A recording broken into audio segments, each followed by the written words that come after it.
It's Tuesday, the 5th of October 2021. Welcome to Fear and Greed, the business podcast that sets you up for a successful day. I'm Michael Thompson, and good morning, Sean Aylmer. Good morning, Michael. The world's leading energy agency says Australia can be a major exporter into Asia. That's our main story. Plus, great news on the COVID front for New South Wales, more takeovers, and the price of a cup of coffee set to rise. Then stay listening for Sean's chat to Ramana Salatena from Katana Asset Management, all about the oil and gas sector.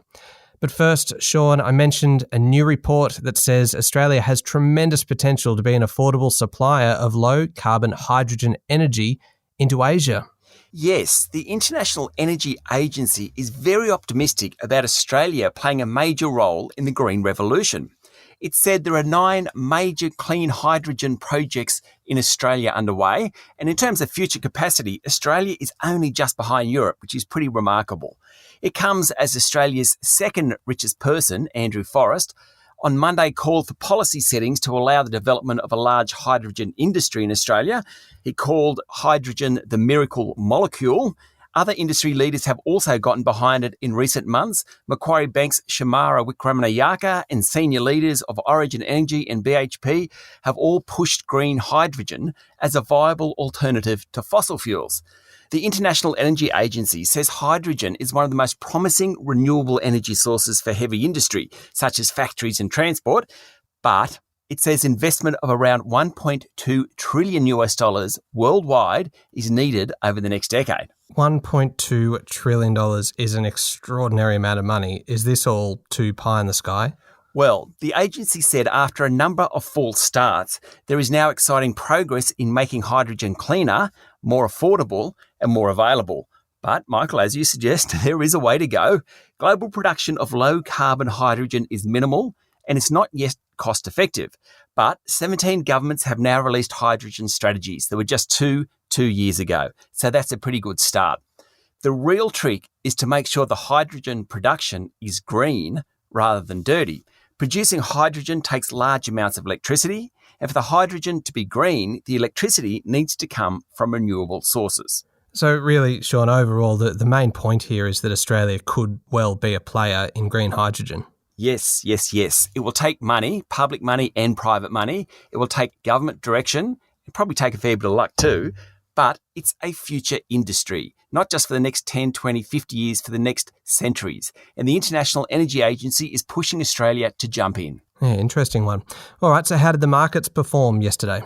Well, it was a day of light trading with half the country not working due to the long weekend, but the market had a good day, ending up 1.3% to 7,279 points.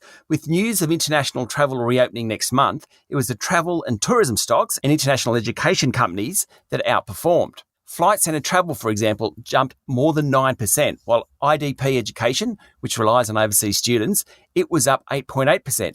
Commonwealth Bank, which fell more than 4% on Friday, was up 4.6% today. Now, these sorts of numbers jump around a lot when there's such light trading. Normal share market services should resume today.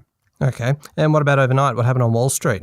Wall Street reacted to higher crude prices with the major indices tumbling. The tech-heavy Nasdaq was off 2.3% in early afternoon trading, while both the Dow Jones Industrial Average and S&P 500 were more than 1% lower. European markets were also lower. So what's happening with oil? Well, prices hit a 3-year high overnight after OPEC said it wouldn't lift crude production. This is on top of record high prices for natural gas and coal. Energy inflation has the potential to derail the economic recovery, and really it's among the main threats to equity markets at the moment. The Aussie dollar is trading at just under 73 US cents. We'll be back in a moment with the rest of the day's business news.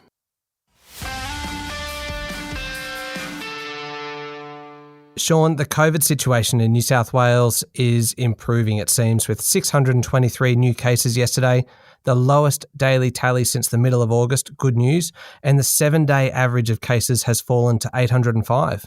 Michael, vaccinations are working, and the state now has more than 88% of people having received a first jab, and 2/3 are fully vaccinated.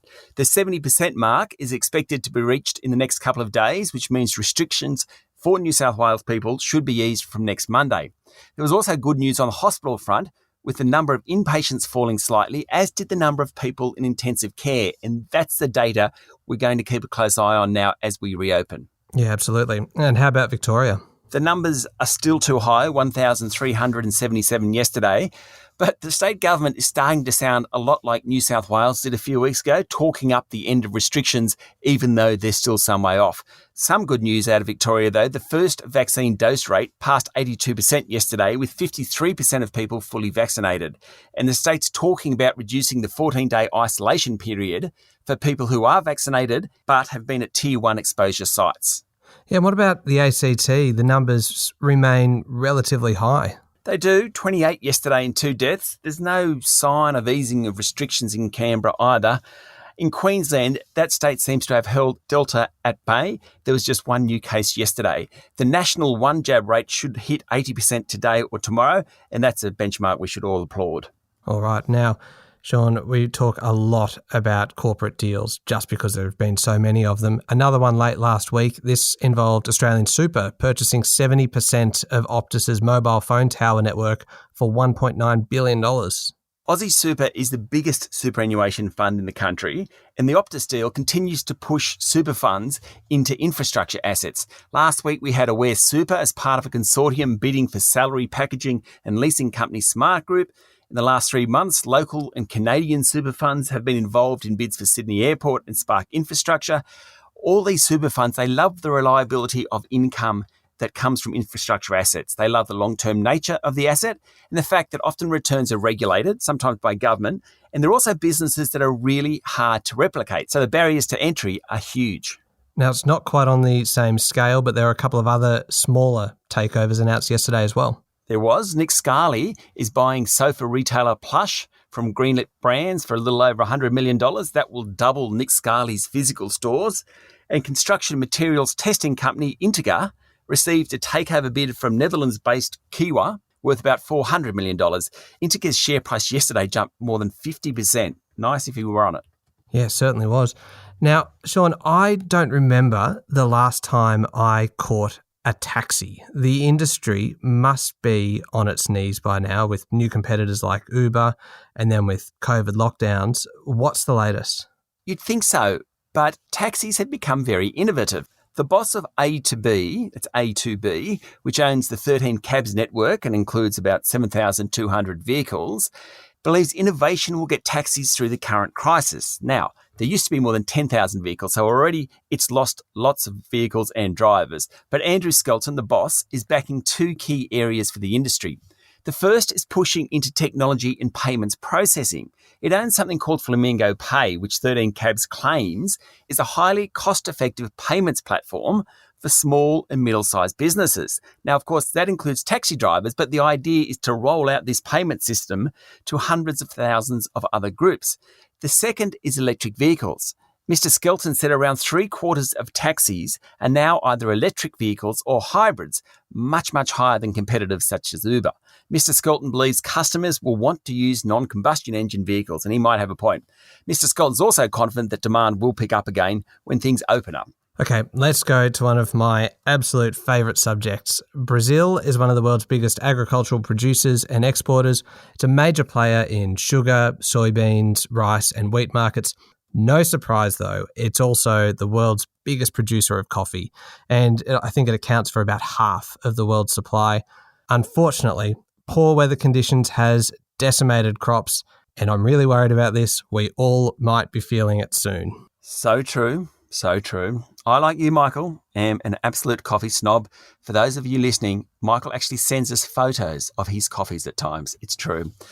Having said that, he does have international roast in the cupboard somewhere. Anyway, I digress. Only as a backup. I digress. Coffee prices have gone through the roof, up more than 20% this year, according to IBISWorld. Mostly it's because of the drought and severe frost in Brazil, and that's hit about 20% of the plantings, which actually aren't producing. That's pushed up prices. On top of that, roasters are paying higher transportation costs to import the beans, and demand remains really high globally. In Australia, in fact, it's up 7% last year.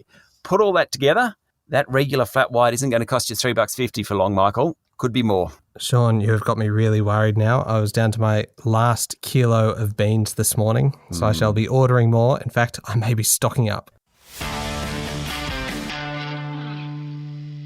All right, Sean, what's making headlines in today's news media?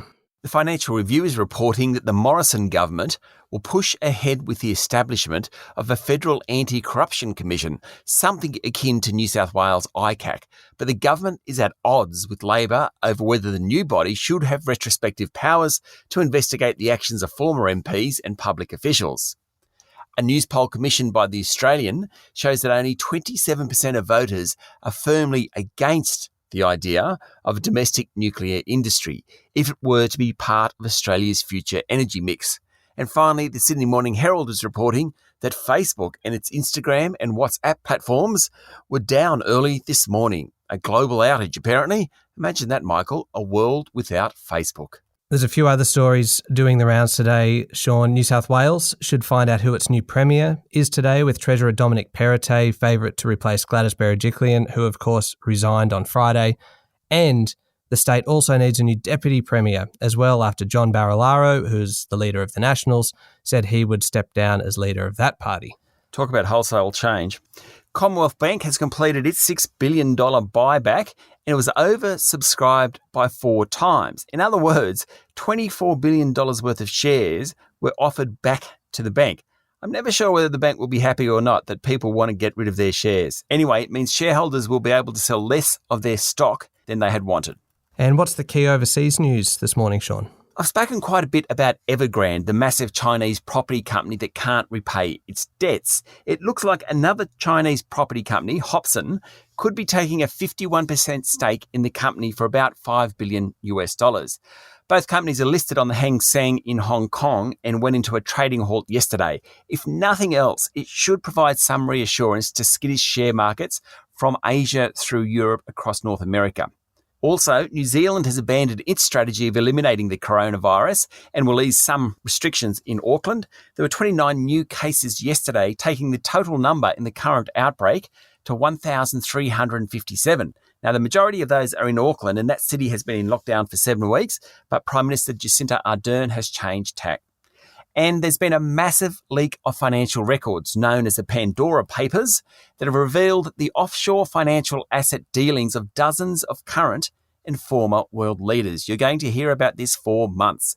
The International Consortium of Investigative Journalists have unveiled financial information about all sorts of people, including one-time UK Prime Minister Tony Blair, the King of Jordan, Queen Elizabeth II, Pakistani Prime Minister Imran Khan, and many, many more. Yeah, crazy story. Extraordinary.